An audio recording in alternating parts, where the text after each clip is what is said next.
Welcome, everyone. It's Friday, and this is Samurai 50, where we come to you every Friday at noon, and we bring you inspiring guests on our platform. And our intent is really to bring you individuals that, share their stories with us, their journeys, their successes, sometimes their failures, all kinds of information. And we like to get to know so many different types of people. And we have a really great guest to bring here today. And we tried this already. So this is take two. Hopefully Facebook doesn't shut us, cut off for no particular reason. So if you saw it a few minutes ago, we're just on take two here. So today I'm really happy to introduce you to a really incredibly inspiring human being, as well as successful business owner. So we have Philip Ndugga joining us here on Samurai 50. And Philip is the owner of Ndugga Martial Arts and Personal Training. And he has an incredibly successful life and a successful business. So thank you so much for joining us today, Philip. Well, again, thank you very much for having me. So, nice Philip, there's always a journey, and we talk about this always. The first question I ask whenever I have anybody on here, because we all have a journey, of one kind or another. Sometimes actually a physical distance journey, whatever that journey looks like, growth. Like I said at the beginning, success, failure comes with all those things. So you're no different. You've had quite a journey, and we talked yesterday at length, and we got to. I got to hear some of your personal insights, which to me are so inspiring and fascinating in lots of ways. So tell us about when this whole thing started for you and what that looked like for you. Well, Leanne, thank you so much for having me. And viewer, thank you so much for tuning in and joining us today on Friday to be inspired, elevated, motivated, and stuff like that. So anyway, my name is Philip Ndugga. Actually, my journey started in Uganda, East Africa. I was born and raised in Uganda. And growing up in Uganda, I was involved in fitness at a young age. I was very active. And I was actually drawn towards martial arts. I was involved in taekwondo and kickboxing. I was very fortunate enough to have made the Uganda taekwondo team for 4 years and then the Uganda kickboxing team as well. But my dream was to one day open up a gym and be able to help other people pass on a skill, because I really loved what fitness made me feel, how it made me feel after a great workout. And my goal was to one day open up a gym. But the culture in Uganda was very different. Maybe even sometimes the culture here, the parents here, society, usually pushes you to mainstream jobs, like becoming a teacher, a doctor, a lawyer, or a pilot. But saying you're going to become a trainer was like, what the hell just happened? But no where did we go wrong? Yes, we go wrong. But I was very fortunate that I found my passion at such a young age, and I wasn't about to waver, irrespective of all the forces coming from all sides. And my grandfather told me that if you get so many forces coming at you for an idea, that means you're doing something right. So a few years later, Perfect Gym was born. But in Uganda, that is. But I was very fortunate because I had a bunch of role models. Some of my martial art masters really supported me. Of course, my family, my mom, and also my grandfather was a very big part of my journey. And I was able to set up a gym and able to elevate, motivate, and inspire people through fitness. And then 20 years ago, I moved to Canada. Actually doing the exact same thing I was doing in Uganda, again, for my heart and for my path, and that is fitness. That's why I am here today. Wow. So 20 years you've been here. So this has been literally a lifelong passion for you. It is. And I've been to Africa. I haven't been to Uganda. I have been to other parts of Africa, and I can kind of visualize a little bit about what that would have been like for you as a child, just even family dynamic of understanding, this is what I want to do. But your passion was so strong, and like your grandfather said, coming at you from every angle, it kind of found you. So you took that passion, and here you are, however many years later, and have created, a life around it, business around it. Yeah. It's excuse me, quite inspiring, because it's one thing to have a passion and another thing to just follow it through and stay and keep going with that passion. So tell us about some of the challenges. Okay, just the one thing I say about passion is that once you find your passion, it doesn't feel like a job.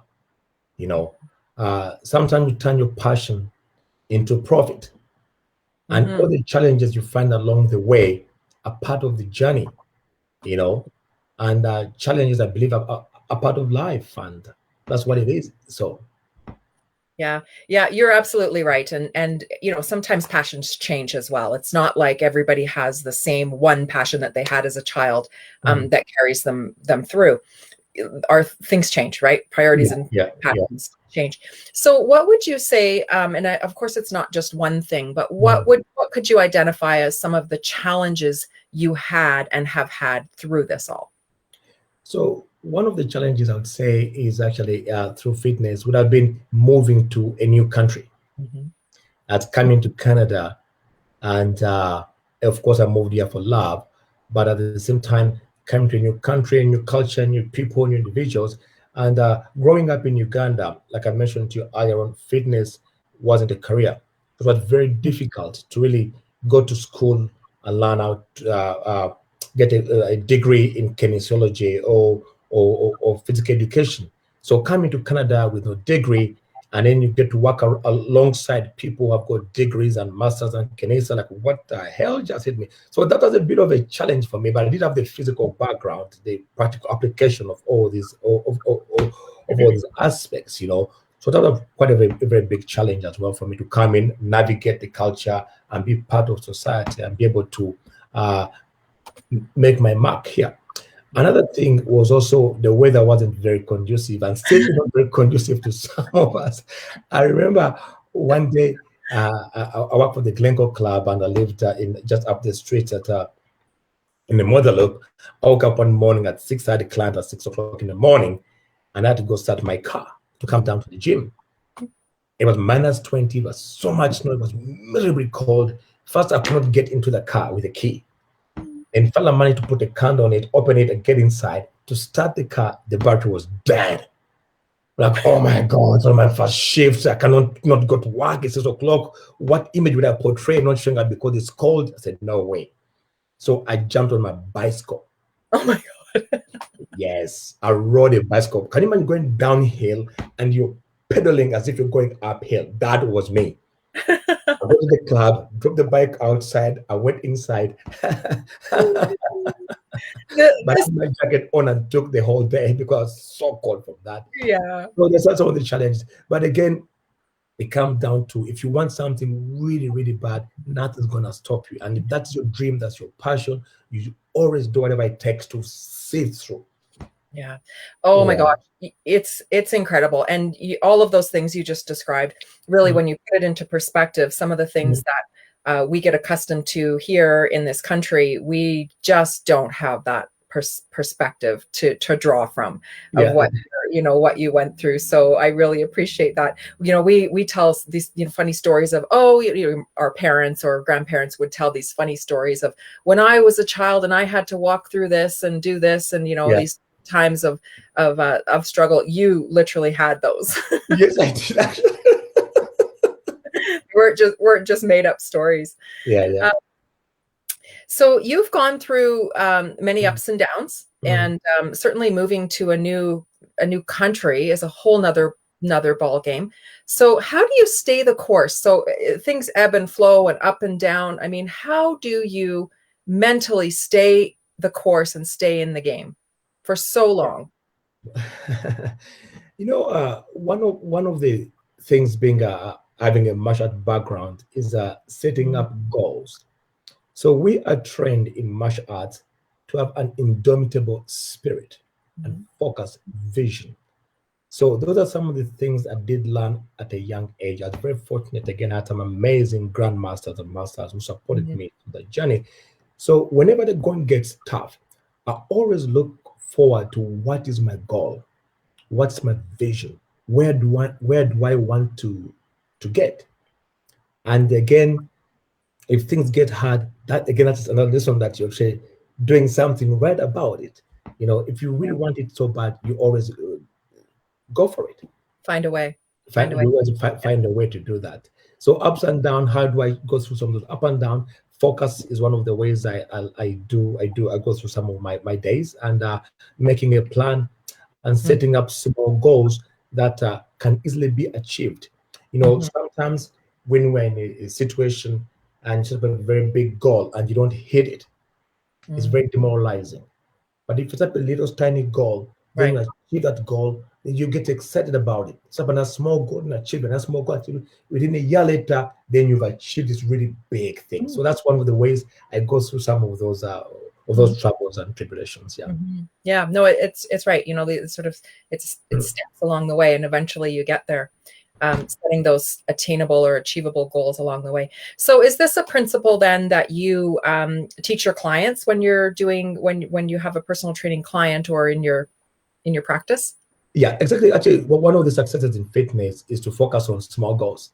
You know, they set a big goal up, but have a small goal that will enable you get to the next level. And again, when people achieve that goal, they're more inclined to keep coming. And the next day, and the next day, and the next day, before you know, you have, they say one by one makes a bundle. Is that an English saying? I've heard it, yeah.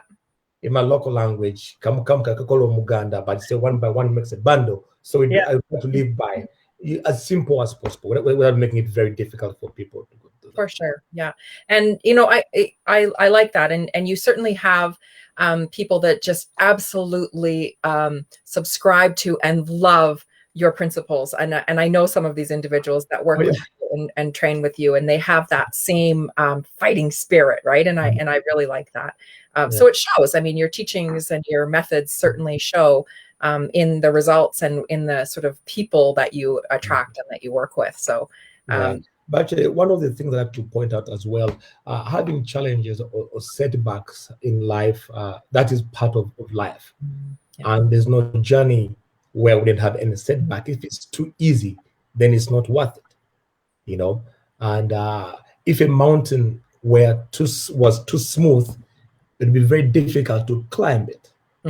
Yeah. So we find some of these challenges, and when these challenges and ups and downs meet us, actually, it's an opportunity that has come to test how tough or how strong we are as a human being. So we look at it as a blessing. And failure is not a bad thing. A failure is a lesson. A challenge is a lesson. We have to learn from those lessons, and then we can. It will enable us to make informed decisions in the future. Right. Exactly. You're so right. Yeah. So, you know, I know that you've done, we talked about this yesterday, and it was really, this part for me was our favorite part of our chat. Okay. So you've done a lot of humanitarian work, and it's very important to you, very near and dear to your heart. So I'm just going to let you tell us all about what that is, what that means to you. All right. Thanks again. Actually, I'm involved in an organization called the SUBI Foundation, SSAUB Foundation, which translates into hope in my mother tongue. And what SUBI Foundation does is try to alleviate poverty through education initiatives and microfinancing. Growing up in Uganda, I was raised by a single mom, and I saw firsthand what my mom had to go through. And there have been a lot of people that have supported me along my journey, both here in Canada and also back home in Uganda when I was growing up. And one day my goal was to be able to give back to all those people who have supported me in a way, or be able to pay it forward. And that was through education. And SUBI Foundation was born, and something that I'm very, very passionate about, giving back or giving a hand up, especially to children, because somebody once upon a time supported me through my education. And also, once upon a time, somebody supported my mother. So, what better way of being where I am right now to be able to do the exact same thing for other families and other individuals. So, SUBI Foundation was born out of that goal. And in the last 13 years, we've been able to build over 5 schools in Uganda, which support about 3,000 students, and building also teachers' houses as well, supplying scholastic materials on top of that, and also paying teachers' salaries, and also microfinancing, giving mothers some funds to start up their businesses to support their children. Yeah, normally when you support women, the whole family benefits. But we Isn't do that the truth? that Yeah. as well, so we can support a family of husband, mother, husband, wife, and then we move forward that way. So it's something I'm really very passionate about, that I continue to do. It makes me feel good about myself, and I'm very fortunate. I'm in a position. I've got a lot of people behind me, an amazing team behind that supports my work, and we do it together. So there you go. Amazing. You know, when you told me that yesterday, I just, you know, I had to really think about the, you know, the magnitude of building 5 schools. Okay. You're not just writing a check to, I do that. I do. I give to many different things and I support financially, but taking on the initiative from an idea to actually building a school that has children in it by the thousands, you know, supporting the teachers' schooling as well, so they have a place to thrive and succeed in their craft. It's really quite incredible, and I really salute you for, you know, all the work you do, because, you know, the world needs people like you. We do. We all do, and it's not easy. It's not an easy road. So actually, Leanne, it hasn't been an individual fate. Sure. Yes, of course. I've got an amazing team behind me, and I'm so thankful to the corporate society in Canada, like Boardwalk and Village, and some of my supporters, and Tanya Eklund Group as well, to name but a few, that have been way behind our efforts to be able to, you know, say it takes a village to do what we do. We have amazing volunteers here in Canada, Calgary, who support us when we do our annual events, and actually some of them have come to Uganda to do the build. But also have an amazing group of people back in Uganda who come. We employ, like I'll give an example, something I've seen before on TV, where I think it might have been Oprah, where they build a house in 1 month. And we can do that. We built these schools. The longest was 6 weeks. Wow. If you have 100 people with a common goal, getting up at 7 in the morning and ending at 7 at night, I mean, the sky is the limit. And some of these guys believe in exactly what we do. Like they believe in exactly what making the change, because it's for their actual children. And they see people coming, foreigners coming from out of Canada, and all the fans coming in to support us. That, wow, what a heart, what humanity. And a big shout out to people here for their human and kind spirit, because humanity would be described as planting a tree on the other side of the world, in whose shade you're not going to sit and rest. But to still be able to continue for the last 13 years, that is incredible. So far, I'm very thankful. It is absolutely incredible. And we talked about that yesterday, the concept of it takes a village, because we hear that a lot and we use that term. And it does, a village or a community of people and support and people that care and people that contribute. But this is literally, it takes a village. And we didn't talk about that yesterday, the 100 people coming together, you know, to build something in 6 weeks. Incredible. So we will put the link down below to your organization as well, so people can find that. And you mentioned that you do an annual event. So I know you probably didn't do one in 2020. Do you have that coming up again? And what does that look like? Oh, actually, last year was a very difficult year for all of us, for everyone. And last year we chose not to have an event because all the different parts are going through tough times. But at the same time, that is one of the years when we really, really need the help the most with our communities. And I must point out that with the work we've done, we've been able to have people have come out as doctors. We have lawyers, some of the students we've trained, and some of them are incredible businessmen, you know, business women. And last year was a tough year for everybody, which did affect them as well. And the difference that in Uganda, they don't have very much safety nets that we do have here. That was a big challenge. But anyway, we went through that year, and now it's another year coming up, 2021. We're looking forward to hopefully have another event, maybe in June or July or May, to a fundraiser. But also we welcome donations through Canada Helps. People can reach out to our organization and support in any way they can. They don't have to wait until June or May when we have an event. But then all the information will be put out when we decide to make that happen. Right. And that's a good point. There's no limit to how much you can help and contribute in these ways. I know that the annual fundraiser is probably a fun event too. So it would be nice to look forward to an actual event again, right? Yeah. Actually, these fundraisers are really quite fun. We have some entertainment. We have some good food and refreshment. We get to dress up, getting out of my sweatpants, and we have a suit. And also, it's an opportunity to share and showcase what our community has been able to help us achieve. Yeah. Like I mentioned, when we go to Uganda, in 2 months, we'll be able to build a school. So when you make your support, your donation, 2 months later, you actually see the journey from the digging the foundation to 6 weeks later, a building's done and kids are in it. And most of our structures actually are environmental friendly because we focus on using solar as well. Okay, good. Yeah. For you. Yeah, incredible. So you have, I say we, all of a sudden we're having a fundraiser. You have a fundraiser, but I'll be there, and I'll be there. You can count on that. And then, then a few weeks later, or sorry, a few months later, you actually see what you have helped contribute to. I think that's incredible. So I am looking forward to that. I sure hope we can have that type. Yeah, me too. Getting out of our sweatpants.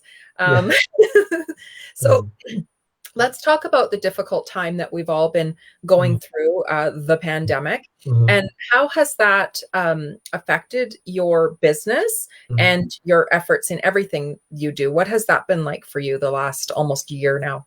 Actually, the year has been very tumultuous. Is that a word? Tumultuous? Yeah. Very tumultuous on so many levels. And it's also been a test on my part.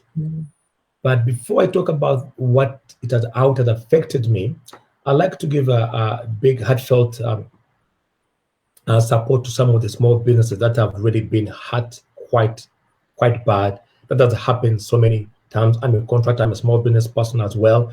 But again, I've been very fortunate that I've been able to adapt to this new system and create another business through online training. And I'm getting really good at it, and I'm getting very comfortable. If you had asked me about this a year ago, I'm like, what? No, who does that? But like I said, some of these tough times are here to challenge us, to make us think outside the box, to put us in different positions. I was planning an online program, which I was supposed to launch like a few months down the road. But with COVID coming in, I had to launch that in a week. Yeah. So it's been a challenge, but also it's been a learning journey. And for that, I'm very grateful for all the lessons that have come through because of the pandemic. I've been very fortunate. I'm lucky enough that I'm doing quite well. I've kept running all my classes through the 𝐬𝐸𝐸 Club. They've been very supportive, and through my private clients as well. So it's good. It's good. Yeah.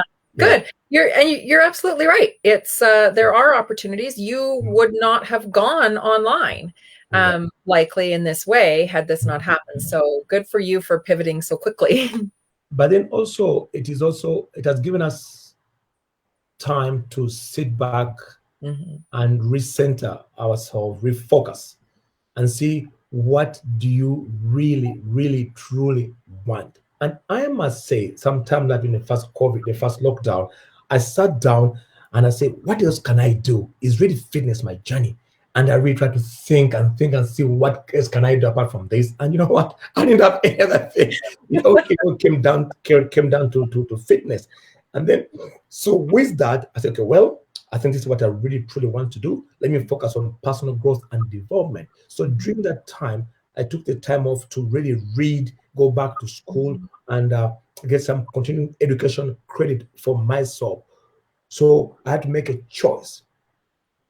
Growing up in Uganda under those difficult circumstances, I've been involved in 3 civil wars at a young age.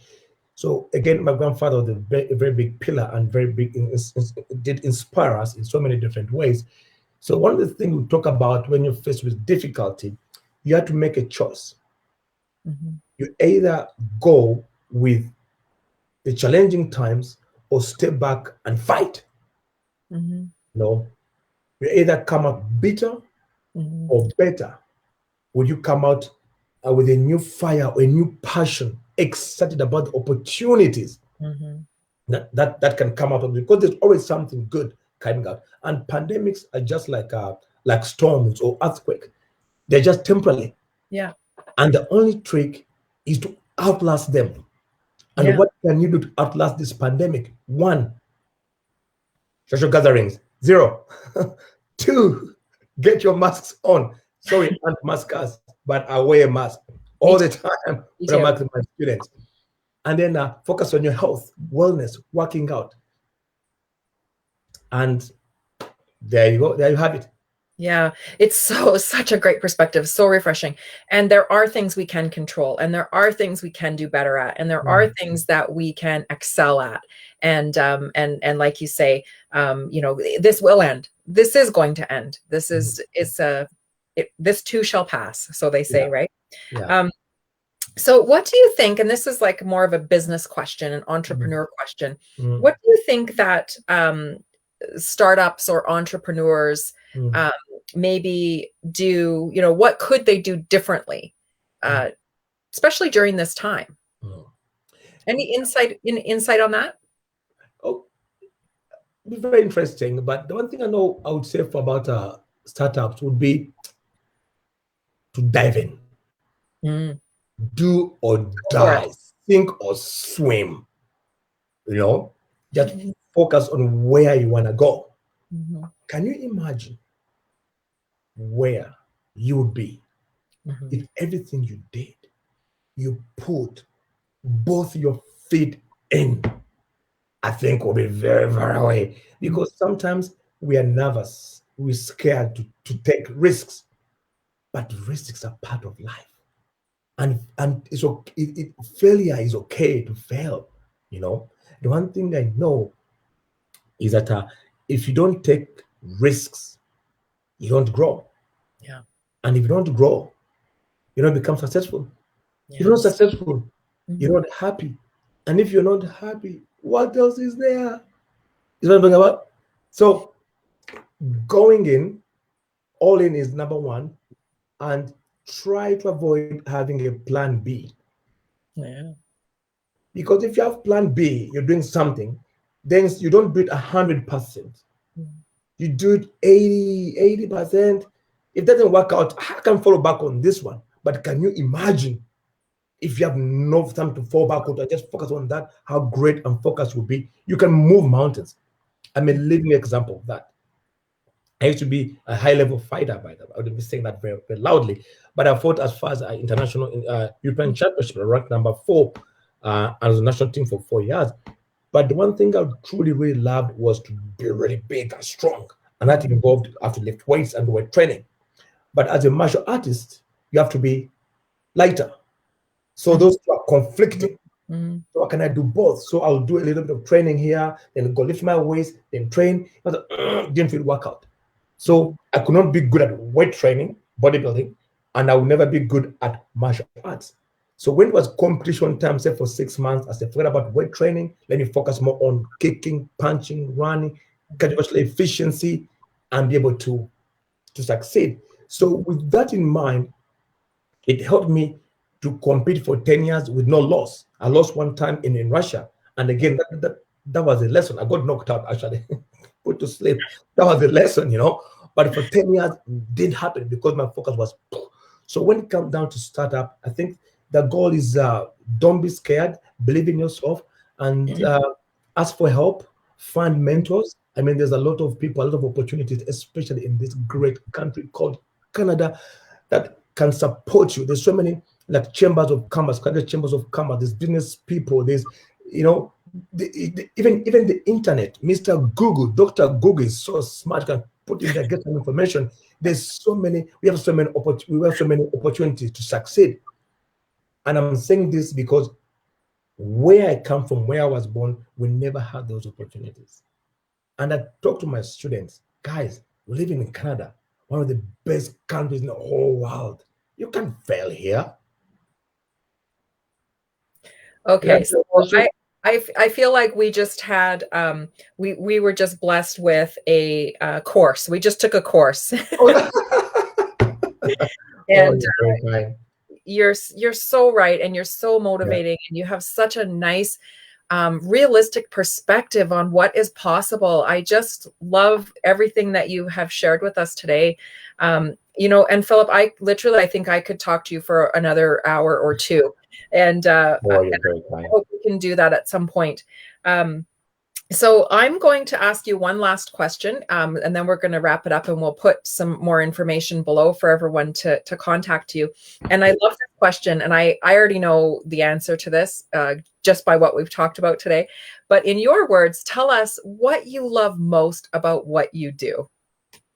Oh my God. How it makes people feel. Mm-hmm. After working out with some individuals, helping them achieve their goals, bring up their confidence, and then they smile. The kids come to you, oh, sir, thank you very much. When they're getting their belt, oh, Yeah. that makes me feel really good. And I can't see myself stopping, because I was thinking about retiring when I'm 55, but I don't think it's going to happen for a while, you know? Yeah. Because Like I live for this. yeah. So that Yeah. just my drive. Yeah. That's wonderful, and it certainly shows. It's a reflection of sort of how you live your life. So it's really inspiring. So lastly, before we go, Philip, where do you prefer people to reach out to you and connect with you? Oh, we have so many different platforms. People can reach me through Facebook. You can find me on Instagram, and through my website, ndugga.com, ndugga.com.